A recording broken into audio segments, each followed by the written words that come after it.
అడవి పక్షులకెవ్వడాహారమిచ్చెను, మృగజాతికెవ్వడు మేత పెట్టే, వనచరాదులకు భోజనమెవ్వడిప్పించే, చెట్లకెవ్వడు నీరు చేదిపోసే, స్త్రీల గర్భంబునన్ శిశువునెవ్వడు పెంచే, ఫనులకెవ్వడు పోసే పరగపాలు,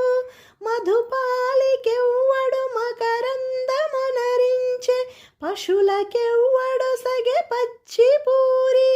జీవకోట్లను పోషింప నీవే కాని వేరేయొక దాత లేడయ్య వెదకి చూడ,